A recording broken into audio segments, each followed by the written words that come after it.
মৰিগাঁও জিলাৰ বাবে পৰিচিত এগৰাকী চিত্ৰশিল্পী যাৰ হাতৰ পৰশত প্ৰাণ পাই উঠিছে বিভিন্ন সামগ্ৰী। জিলাখনৰ লগতে মধ্য অসমৰ বিভিন্ন অনুষ্ঠান প্ৰতিষ্ঠানত নিজৰ চিত্ৰ অংকনৰ প্ৰতিভাৰে মন্ত্ৰমুগ্ধ কৰি আহিছে চিত্ৰশিল্পীগৰাকীয়ে। 1990 চনৰ পৰাই তেওঁ এই চিত্ৰশিল্পীৰ লগত জড়িত হৈ আছিল যদিও 2000 চনৰ পৰা ব্যৱসায়িক ভিত্তিত তেওঁ এই কাম কৰি আহিছে। মৰিগাঁও জিলাৰ বিভিন্ন অধিৱেশনেই হওক নাইবা দুৰ্গোৎসৱেই হওক তেওঁ নিজৰ চিত্ৰ অংকনৰ প্ৰতিভাৰে সুন্দৰ সুন্দৰ চিত্ৰ অংকন কৰি আহিছে। লগতে তেওঁ বিভিন্ন যুৱককো এই কৰ্মৰ জৰিয়তে নিজৰ লগত ৰাখি স্বাৱলম্বী হোৱাৰ পথ দেখুৱাই আহিছে। মৰিগাঁও জিলাৰ এই চিত্ৰশিল্পীগৰাকী হৈছে দিগন্ত শইকীয়া। দিগন্ত শইকীয়াই প্ৰথম অৱস্থাত বহু প্ৰতিঘাতৰ মাজেৰে কাম কৰি আছিল যদিও বৰ্তমান সময়ত নিজক স্বাৱলম্বী কৰি তুলিবলৈ সক্ষম হৈছে। তেওঁৰ হাতৰ পৰশত বিভিন্ন সামগ্ৰীয়ে বৰ্তমান সময়ত মৰিগাঁও জিলাৰ বাসিন্দা দিগন্ত শইকীয়াই ৰহাস্থিত জোঙাল বলহুগড়ত প্ৰায় 5 মাহ ধৰি চিত্ৰ অংকন কৰা এক বৃহৎ কৰ্ম হাতত তুলি লৈছে, যিটো প্ৰায় সমাপ্তিৰ দিশত। জোঙাল বলহুগড়ত পকী দেৱাল লগতে তিৱাসকলক টঙি ডেকা চাং আদিকে ধৰি বিভিন্ন সামগ্ৰী তৈয়াৰ কৰে আৰু কিছু দিনৰ পিছত সম্পূৰ্ণ সাজু হ'ব বুলিও জানিবলৈ দিয়ে চিত্ৰশিল্পীগৰাকীয়ে। আৰু চিত্ৰাংকন দিগন্ত শইকীয়া বহুকেইগৰাকী যুৱককো নিজৰ লগত ৰাখি অহৰ্নিশে কাম কৰি আছে বুলি জানিবলৈ দিয়ে সংবাদ মাধ্যমৰ আগত। আৰু আপোনালোকে নিশ্চয় দেখিছে মই মৰিগাঁৱতো বহুত কিবা কিবি কাম কৰিছোঁ। ইতিমধ্যে কাম কৰি আহি পেলাই আজি জোঙাল বলহত কাম কৰিবলৈ এটা সুবিধা পাইছোঁ, য'ত মই মোৰ নিজৰ ভাতৃসকলক শিল্পী ভাতৃসকলক আনি পেলাই ইয়াতে কৰ্মৰ লগত জড়িত কৰাইছোঁ আৰু তেওঁলোকক এটা ভাল ইনকাম কৰিবৰ কাৰণে এটা সুবিধা আমি পাইছোঁ দেই চৰকাৰীভাৱে। আৰু সেইকাৰণে মই অসম চৰকাৰক ধন্যবাদ জনাইছোঁ, লগতে মুখ্যমন্ত্ৰী হিমন্ত বিশ্ব শৰ্মাকো ধন্যবাদ জনাইছোঁ। ইমান ডাঙৰ এটা প্ৰজেক্ট আজি ৰহাৰ নিচিনা ঠাইত জোঙাল বলহুগড়ত ইতিহাস প্ৰসিদ্ধ সকলোৱে গম পায় জোঙাল বলহু কোন আছিলে। তেওঁ তিৱা বীৰ আৰু তেওঁৰ স্মৃতিত ইমানখিনি কাম যে কৰিছে তাৰ মাজতে ক্ষুদ্ৰকৈ হ'লেও মোকো কিবা এটা কাম কৰিবলৈ সুবিধা দিলে। তাৰ কাৰণে আমাৰ শিল্পী ভাতৃসকলক লৈ পেলাই আমি আগবাঢ়িলোঁ। আজি প্ৰায় 5 মাহৰ অন্তত আমি কামখিনি সমাপ্তৰ লাইনত গৈ আছোঁ। আচলতে ইয়াতে মই যিমান ডাঙৰ কাম আছিলে কিন্তু মোৰ অকলে কৰাটো সম্ভৱ নাছিল।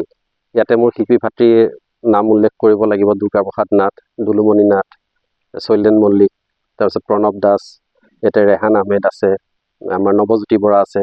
এই সকলোকে লৈ আমাৰ কৰ্মী প্ৰায় 27-28 জন কৰ্মী আমি প্ৰায় 5 মাহ ধৰি কাম কৰি পেলাই আমি ইতিমধ্যে সমাপ্তৰ লাইনত আহিছোঁ। তাৰ কাৰণে সকলো ৰাইজে ইয়ালৈ আহিব আৰু ইমানখিনি কষ্ট কৰি যে এটা শেষ কৰিব পাৰিছোঁ সেইকাৰণে মই নিজে সুখী অনুভৱ কৰিছোঁ আচলতে, কাৰণ ইমান ডাঙৰ কাম মই কোনোদিন কৰা নাছিলোঁ আচলতে। সেই গতিকে আৰু বাকীনো কি ক'ম, ইমান কথা কোৱাৰ অভ্যাস নাই। সহযোগীসকল সকলো আমাৰ স্থানীয় তিৱা ভাতৃসকল আছে বহুখিনি, আৰু বাকী লগতে শিল্পী ভাতৃসকল বেলেগ বেলেগৰ পৰাও আহিছে, নলবাৰীৰ পৰাও আহিছে 2-এজন আহি পেলাই কাম কৰি গৈছে। তাতে নলবাৰীৰ পৰা আহিছিল আমাৰ মুন আহিছিলে, তেনেকৈ বেলেগৰ পৰাও আহিছে মানুহ। শিল্পীসকলে কি কৰি উলিয়াইছে এতিয়ালৈকে? হয়, আমাৰ শিল্পীসকলে ইতিমধ্যে আমি বাউণ্ডেৰী ৱাল আপোনালোকে দেখা পাইছে, প্ৰায় 200খন আমি ফলক বনাইছোঁ য'ত স্কাল্পচাৰ কৰা হৈছে। 200খন বনোৱাত ইমান সহজ সাধ্য নাই, আমাৰ বহু 4-5জন শিল্পীয়ে তাতে কাম কৰিছিলে। তাৰপিছত আমি আহি এতিয়া বৰঘৰৰ কাম কৰি আছোঁ, আপোনালোকে দেখিছে ইয়াতে পিছফালে আছে।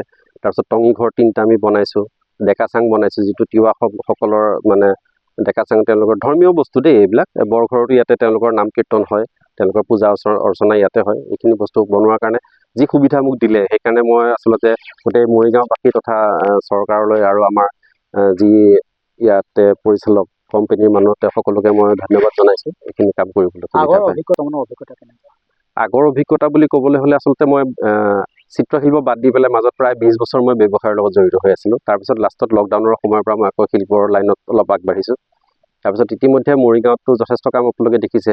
মৰিগাঁও দিৱসৰ পৰা আদি কৰি পেলাই শংকৰ অধিৱেশনৰ পৰা সাহিত্য সভাৰ পৰা সকলোতে মোৰ নিজৰ শিল্পকৰ্ম কিবা নহয় কিবা থাকেই। আৰু এতিয়া আহি পেলাই এইখিনি কৰিছোঁ আৰু চাওঁ শিল্পী ভাতৃসকলক লৈ পেলাই মই যদি আৰু অলপ আগুৱাই যাব পাৰোঁ, কমচে কম আমাৰ অসমীয়া যুৱকসকলক, স্থানীয় যুৱকসকলক মই যাতে কৰ্মসংস্থাপিত কৰিব পাৰোঁ সেইটোৰ কাৰণে মই অহৰ্নিশে প্ৰয়াস কৰি আছোঁ। অসমৰ বেলেগ জিলাত বা বেলেগ ঠাইত বা অসমৰ বাহিৰত যদি কোনো লোকে যদি আপোনাক যোগাযোগ কৰিব বিচাৰে, যোগাযোগ কৰিব পাৰিবনে? বা পাৰিব, নিশ্চয় পাৰিব। আমি গোটেই ইতিমধ্যে যিহেতু আমাৰ 25-ৰ পৰা 27জন মানুহ আমি একেলগ হৈছোঁ, তেওঁলোকক লৈ যোৱাটো আমাৰ আগুৱাই নিয়াটো আমাৰ প্ৰথম কৰ্তব্য। তাৰ কাৰণে আপোনালোকে কেতিয়াবা এনেধৰণৰ কাম হ'লে যোগাযোগ কৰিব পাৰিব। মই যোগাযোগৰ নম্বৰটো কৈ দিওঁ: 9859959170।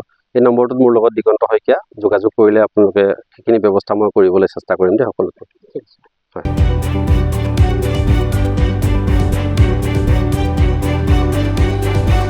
মৰিগাঁৱৰ পৰা প্ৰভুনাথৰ ৰিপৰ্ট, ডি নিউজ আৰু ডি নৰ্থ ইষ্ট।